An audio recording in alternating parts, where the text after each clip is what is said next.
Really excited to dive into this next video in the Ascension level series. I'm discussing the 7 levels of Ascension, Path of Light. And if you missed the first video on level 1 and 2, I'm going to go ahead and link that below so you can check that out. But today's video is going to be all about level 3. And I'm going to explain that in detail so you know what you are working with or potentially working with, because everyone's experience on the Ascension path is very unique and different. But this is a discussion talking about what you could potentially experience as a result of being activated or initiated on that level. I discuss the Ascension path of light, okay, and this is to unity consciousness, messianic consciousness, heart consciousness. The point of it is so that you are no longer experiencing the state of separation or disconnection. That's the whole point of this Ascension path, is that you are living, you're actually experiencing or having a lived experience in union with the greater that you ascribe to, and that there is no difference. Okay. All right, let's get into it.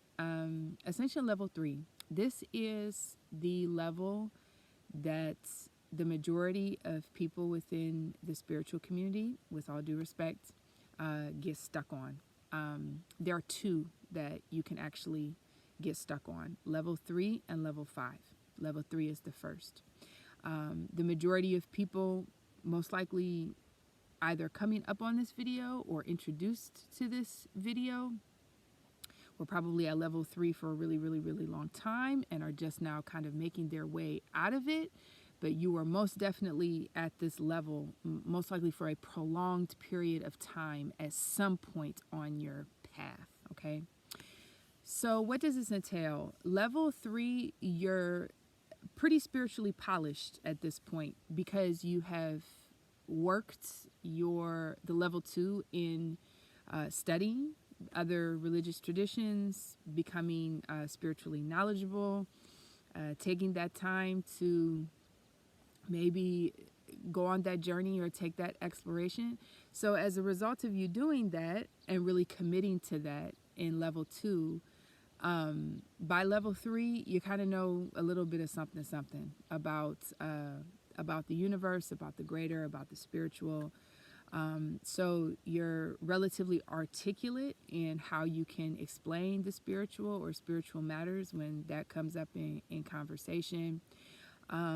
This level, your spiritual gifts begin to kind of come online.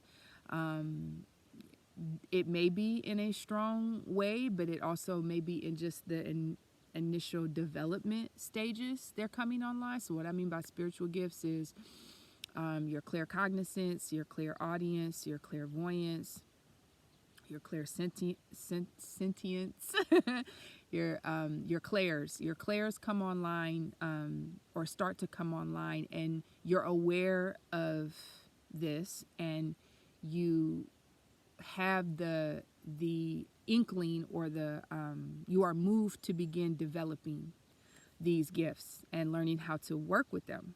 Okay, this is the level also where a majority of healers and psychics and energy workers and metaphysical teachers, spiritual teachers, they typically reside here at this level, either coming into this work or feeling like they are drawn to this work. And it's important to note here that you can apply your spiritual gifts to any field or career. So you don't just need to be a astrologer or a tarot reader or a Reiki master, or you can still be in those roles and still have a separate career, or it could be something that's kind of one in the same. But the majority of people kind of who are really moved to begin work within a spiritual capacity or spiritual entrepreneurship or things like that, or learning or adopting these modalities and actually having it be a means by which they can be supported in their work, that's level 3. In a place where you're spiritually advising other people, or people, or where you're actually, working hands-on with people, coaches, that whole camp, you begin to be drawn to this type of work, or incorporating this type of work into the career that you have already, whichever is applicable, okay? Or you might be in the process of transitioning from the career that you held or the field of work that you had into something more spiritual, or something that where you can fully realize and get to know your spiritual gifts, all right?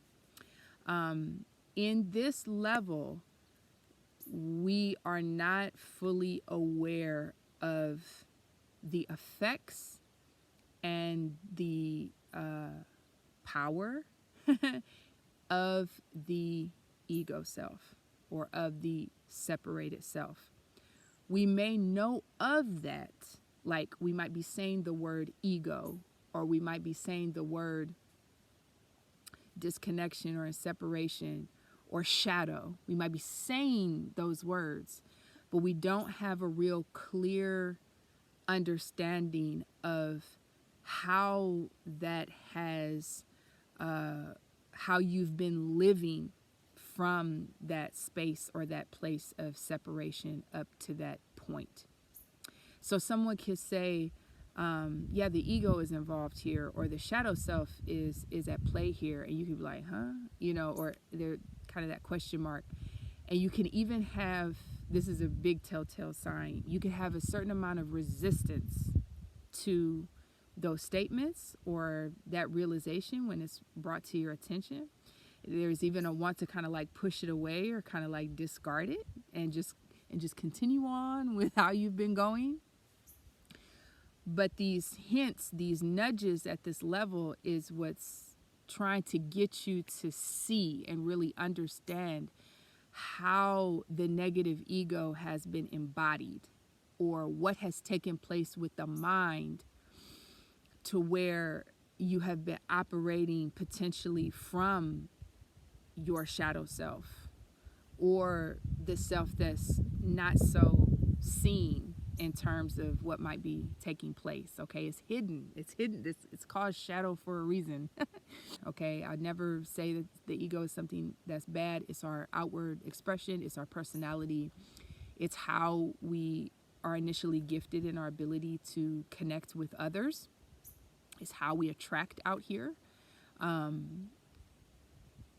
What I'm pointing to is what the mind has done as a result of the disconnection that has taken place in the heart center from a belief. And it might not even be a belief. You could be saying, I believe that we're one, or I believe that we're greater, like we're a part of the greater. I believe in unconditional love, or I believe in being together out here, in terms of peace, love, and all that good spiritually. But we're not operating from that space where we're saying one thing, but we're in action and operating entirely different, in a different way, and we don't even know it. That is the work of the separated self, or the shadow self, or the negative ego faculty. So it becomes negative, the negative piece within that at level 3 that you become aware of, or you get invited to become aware of it, is, oh my goodness, I'm holding very, very, very, very strong belief systems within my mind, or within the mental faculty, that's keeping me separate. That's keeping me from my highest and best. And I am, just like clockwork, programmed to operate from these belief systems that aren't real, that are keeping me separate. And I've gotten comfortable, and I've gotten used to that. And now I'm receiving kind of some invitations to actually really take a look at it.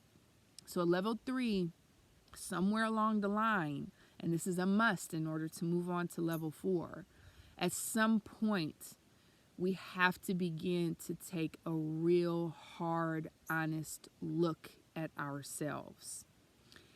And we're no longer wearing a mask to hold anything up out of a need. That's a great space right there. Like just out of just because you start to become aware of that. Why, not only what you're doing, but why you're doing the things that you're doing. And at first, again, that space is really, really uncomfortable, and we don't want to go there. But typically by level 3, you've been around the block with life and life experience, and you've kind of had enough of what's not working, what you don't like, what you've wanted to pan out that hasn't, why you've been kind of trying or efforting in a specific way repeatedly and still no results, still no change. These things become very evident. However, we're still in the comfort zone of continuing to operate in the same patterns that lead to this same outcome. I hope I'm making sense. If I'm not, feel free to leave me a comment, or you can email me at powerlightwork@gmail.com. So this is why people can get very stuck at this level, because you feel like you know a little something about the spiritual. You're polished in that regard. You might be doing incredibly well in harnessing your spiritual gifts and in the work that you're doing, but there's still a sense of unsatisfaction. Point blank, you're still searching. What is it that you're searching for? And that search is you're still searching for the true you, and you don't realize it, or you don't know it. So you still have to have external circumstances so that can be shown to you. And it's usually through an opportunity or an invitation for you to take a look at that part of yourself. Again, that shadow self, that negative ego, that separation, that disconnection. And often in that space, there's a lot of hurt and there's a lot of pain. So we typically have resistance to go there. But you must go there in order to continue on. So there can be arrogance at this level. There can be cockiness. There can be, it's not nearly as bad as level 5, but it can be there. There's just kind of there's a hard shell that maybe could have been developed as a result of everything that you've been through, or the struggle that you've been through. And at this point, your spiritual guidance team and the greater that you've ascribed your faith in is just, they're trying to chisel away at that hard shell. Okay, it needs to come down so the space can be made for you to finally have the courage and the guts and the wherewithal and the perseverance to get to know the real you. And getting to know the real us can be it's the scariest thing, because we all fear that we're not going to like, or more specifically, we're not going to love what we find or what we come upon, like on the inside. There's something about that we don't really want to face. Okay. Now, for those of you that have already been here and done this and moved on to level 4, then you know what I'm talking about. So this video is more for those that have yet to really turn inward. You're kind of done projecting.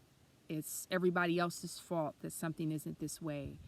It's this person, that person. It's the circumstances of the world. It's this person down the street, or you're done projecting externally, and you're being called on that.